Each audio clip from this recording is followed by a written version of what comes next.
Meditations for every day in the year by Bishop Richard Challoner.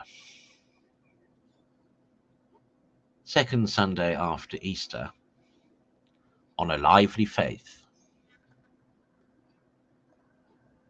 Consider first that the faith to which the Word of God gives such high encomiums, and to which it attributes all the great things that have been done by the ancient saints, is not a dead faith, like that of the devils, or of those wretched souls that are spiritually possessed by the devils, and who have little or no sense of divine truths, but a lively and active faith that penetrates into the invisible things of God, and makes them familiar to the soul, that sets them continually before her eyes in their proper light, and gives them a constant influence over every step that is to be taken in her mortal pilgrimage.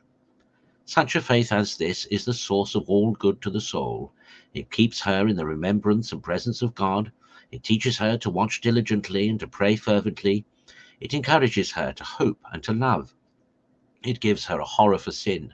It completely arms her against all her spiritual enemies with a shield that is proof against all their fiery darts, with the helmet of salvation and with the sword of the Spirit, which is the word and truth of God, which puts to flight all the legions of hell, who when employed against them by a lively belief.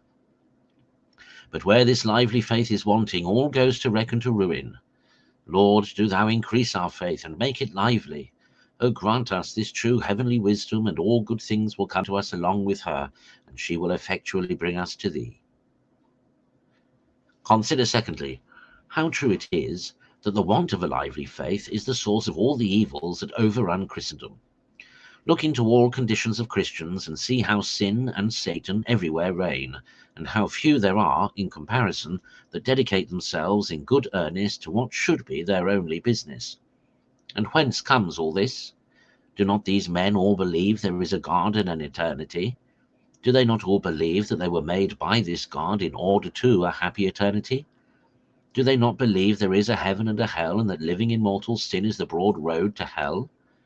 Do they not believe in a judgment to come, and an all-seeing eye ever upon them, that is one day to decide their cause according to their works, for life or death everlasting? Surely they believe all this, or they are not Christians. But the misfortune is that their faith of all these, and such like Christian truths, is lulled asleep, or rather is quite dead. It has no influence on their lives. It puts little or no restraint upon their passions and lusts, so that in reality it is the want of a lively faith that fills the Christian world with all sorts of crimes, and that continually crowds hell with souls. Consider thirdly, that the Christian must come at this lively faith by desiring, seeking, and heartily praying for it. But the most effectual means of arriving at it is by serious considerations and daily meditations. The great Christian truths relating to God and eternity are very moving when they are duly weighed and considered, but they make little or no impression upon worldlings who live in a perpetual forgetfulness of them.